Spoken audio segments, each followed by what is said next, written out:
በዚህ ቪዲዮ ውስጥ 100% ውጤታማ የሆኑ አራት ቀላል የቤት ውስጥ መፍትሄዎችን አሳያችኋለሁ።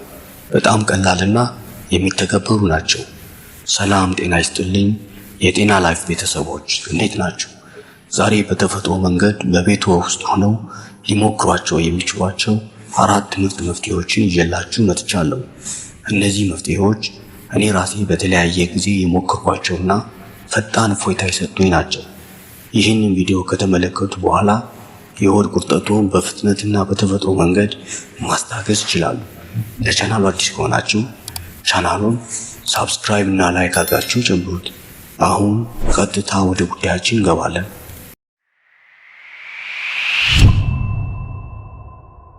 አንደኛ፣ ዝንጅብል ከጥንት ጊዜ ጀምሮ ለተለያዩ አይነት ህመሞች በመድኃኒትነት ጥቅም ላይ ሲውል ቆይቷል። በቅርብ ጊዜ ወጣ ጥናት ውጤት እንደሚያሳየው ደግሞ በውስጡ እንደ አንቲ ኢንፍላማቶሪ እና ሌሎች በርካታ ጠቃሚ ንጥረ ነገሮችን የያዘው ዝንጅብል የሆድ ቁርጠትን ለማስታገስ እና በቤት ውስጥ በቀላሉ ለማከም ይረዳል። ለዚህም የሆድ ቁርጠት በሚያጋጥመን ጊዜ የዝንጅብል ሻይ በማዘጋጀት መጠጣት ወይም ዝንጅብሉን ማኘክ የሆድ ቁርጠትን በቀላሉ ለማስታገስ ይረዳል። ሁለተኛ፣ እርጎ የምግብ አለመፈጨት ምቾት ሊነሳን ይችላል። ምግብ ሳይፈጭ ለረጅም ሰዓት ከቆየ ደግሞ ሆዳችን አካባቢ እንደ ቁርጠት ያሉ የህመም ስሜቶች እንዲሰማን ያደርጋል። እንደዚህ አይነት ችግር እንዳይከሰትብን ዋነኛው መከላከያ ደግሞ እርጎን መመገብ ነው። ምክንያቱም እርጎ በውስጡ ባሉት ንጥረ ነገሮች ሆዳችን አካባቢ ምቾት እንዳይሰማን የሚያደርጉ ነገሮችን ስለሚያስወግድልን ነው። ሶስተኛ፣ የቀረፋ ሻይ የሆድ ቁርጠት በሚያጋጥመን ጊዜ በአካባቢያችን ላይ ቀረፋ ካለ ለብ ባለ አንድ የሻይ ብርጭቆ ውሃ ውስጥ አንድ ግማሽ ማንኪያ ቀረፋ በመጨመር ከ2 እስከ 3 ደቂቃ ድረስ በደንብ እስኪዋሃድ መጠበቅ።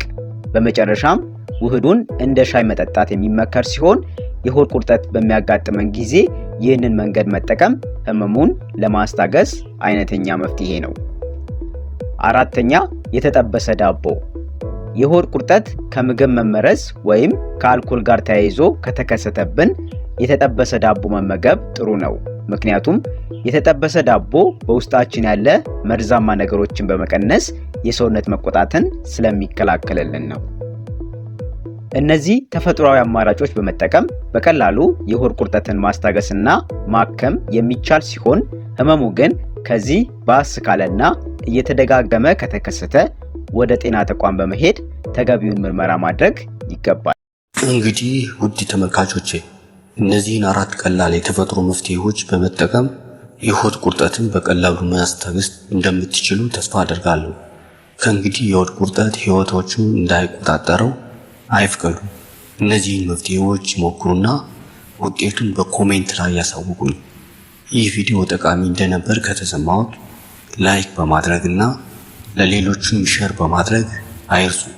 እንዲሁም ለቻናሉ አዲስ ከሆናችሁ ቻናሉን ሰብስክራይብ በማድረግ በቀጣይ የሚለቀቁ ቪዲዮዎችን ይከታተሉ። ስለተከታተላችሁ በጣም አመሰግናለሁ። በሌላ ቪዲዮ እስክንገናኝ በሰላም